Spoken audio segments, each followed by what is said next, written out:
So in today's video, I'm going to discuss what's the best budget MacBook to get in 2020.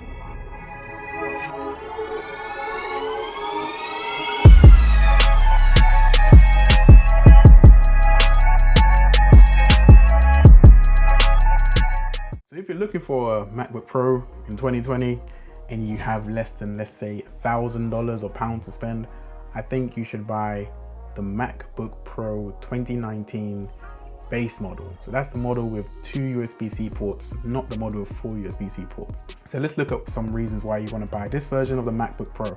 So in the Mac world, at this price tag, this is only really competing with the MacBook Air. And I want to go through the reasons why you should buy this over buying a MacBook Air. So right now you can probably pick one of these up for less than £1,000 or $1,000. Just depends on where, depends where you are, where you go. For sure on Amazon they will have deals. If you buy it secondhand, you can definitely get it between 800 and maybe 900 pounds or dollars. So I think, that's in itself quite enticing as an entry route into the Mac world. Now what I like about this 2019 model is it's actually relatively powerful. The problem with getting a MacBook Air is because you'll get frustrated with the dual core very, very soon. Now, unless you're only doing email, even web browsing, I would caution against that, because if you open many Chrome tabs, the MacBook Air will kill you, because their fans will go off, it'll start getting hot.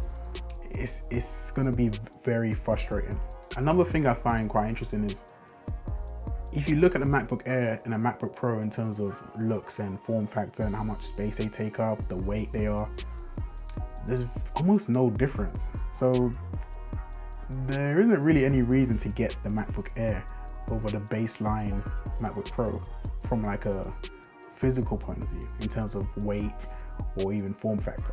Another pro for this laptop versus the MacBook Air is it has a touch bar.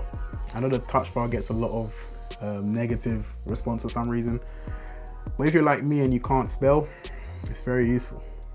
It's very, very useful. Now there are some drawbacks with this MacBook Pro, but those drawbacks are really to do with the price range and anything else. So one thing that is not so good about this particular MacBook Pro is it has one fan. I think it has like a one fan design. So when it's under stress, the fans go really quite loud, probably louder than you'd want. So that can be a bit annoying. But of course the trade-off is it is quite powerful for the price. Another thing to consider, and where the MacBook Air does come out on top in comparison to the 2019 MacBook Pro, is that the new MacBook Airs do have the updated keyboard designs, and for some people, well, it can be a pro. People have had some complaints about the butterfly switches on the 2019 and previous models of the MacBook Pro. But for me personally, I haven't really had too much problems, but that's something you'd have to consider. Apple do have a 3-year keyboard repair plan. So if anything did go wrong, you'd be in good hands anyway. Now, where this MacBook Pro can't really compete and does struggle a lot is definitely video editing, gaming, graphic intensive processors. It doesn't have a discrete or a dedicated graphics card. So you can't really do anything about that. It's not really meant for heavy video editing. It can do a little bit of video editing, but like I said before, the fans are gonna go loud. It's gonna get a bit warm, and it's just not made for that kind of work.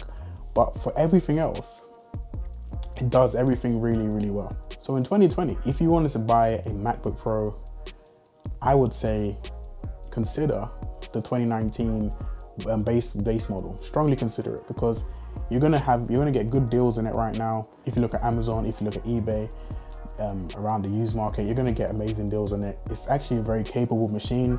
It may not be as powerful as the newer machines, but if you think, for how much you're paying in terms of price, it punches a lot of, how do you say that phrase? It has a lot of punch for its buck. Tell me what that means. So yeah, so if you're on a budget, for me, it's a bit of a no-brainer. Just stay away from the MacBook Air. I know it looks sexy. I know. But just stay away from it. It will frustrate you.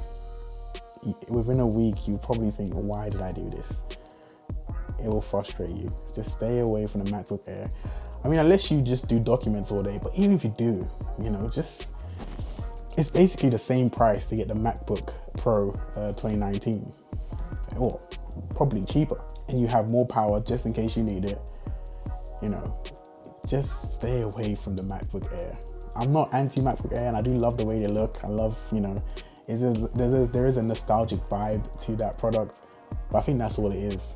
I don't know why it even fits within the Apple the MacBooks really, because it's not that much more than a 13-inch MacBook Pro.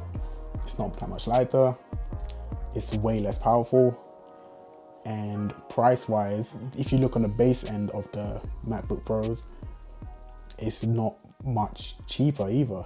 So it's a strange one. I don't really know what its purpose is, but it is what it is.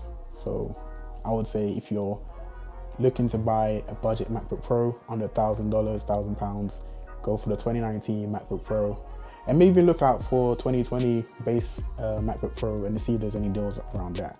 Just avoid the MacBook Air. That's the key to this video. Anyway guys, thanks for watching. Like, comment and share. Appreciate you for watching this video, and I'll catch you next one.